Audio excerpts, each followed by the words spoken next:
Lisa in Tallahassee, Florida, has a very interesting question. Are fairies, gnomes, trolls, elves, and other mythical beings that pagans are so enamored of actually fallen angels, demons in disguise? Well, yes, they are. If you trace it back far enough, these mythical characters actually, in antiquity, have historic roots. There were very real beings, whether the Nephilim or actual demonic manifestations, out of which these legends grew, whether it's the Egyptians, the Romans, the Greeks, or the Scandinavians.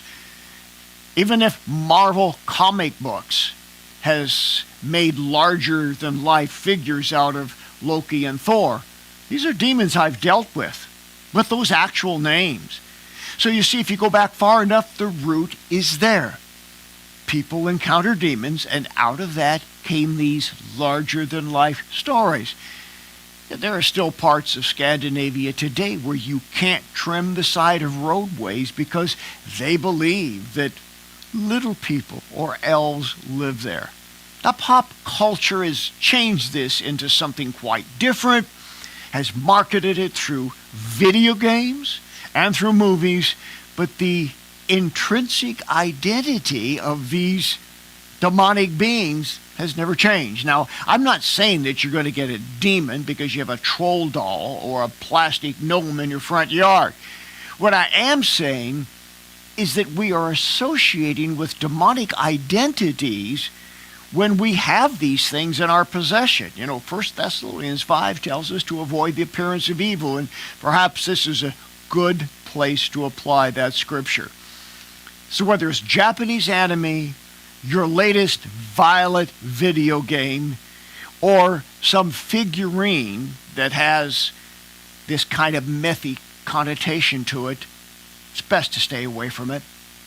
You may not get an actual demon because you have it, but why would we as Christians want to copycat the imagery of evil from the hidden past where people met real demons? I think not. Best to stay away from it. In our world of the occult, where demonic oppression is so very real, we just can't afford any connection with these kinds of beings, mythical or otherwise, that have very real demonic connotations and deep demonic spiritual roots. The International School of Exorcism, an online Bible college of spiritual warfare. The history of exorcism, healing, deliverance, and spiritual warfare. The practical aspects of breaking curses, pulling down spiritual strongholds, and removing the legal rights of Satan. Set yourself, your friends, and family free by enrolling in the International School of Exorcism. In our new book, Set Your Family Free, we teach how to raise children with purity principles, how to prepare them for adulthood, and how to break every assignment of Satan over their lives. We give you the principles of spiritual warfare to fight for your family and to be victorious over the powers of darkness. This is the book that will set your family free. How do you know if your problems are the result of bad life choices or demons? My 200-page book, Dealing with Demons, has answers for questions most are afraid to ask. Can Christians be demon-possessed? How can I know what's natural and what's supernatural? Dealing with Demons will teach you how to recognize symptoms that the devil is at work in your life. Be one step closer to living in spiritual victory. The most frequent demon that I deal with is the spirit of Jezebel. This demon wants to destroy your health, your finances, your marriage, your family, and your church. My book, Jezebel, is your key to overcoming the most prevalent evil spirit of our age. Get your copy today. He took the curses away from me. Was he Bob Larson? Because he can help you.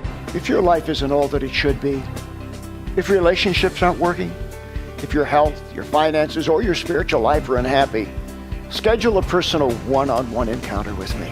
We'll get to the root of the issues that are holding you back. We'll give you answers and a whole new direction in life. Oh, what a change, what a difference when you have an encounter with God. Take action. I look forward to seeing you soon.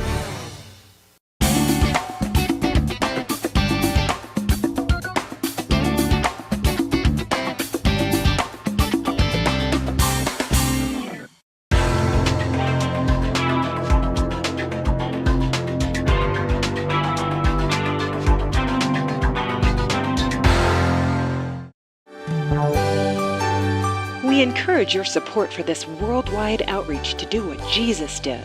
For the latest information on resources, seminars, conferences, training institutes, retreats, and international missions, go to boblarson.org.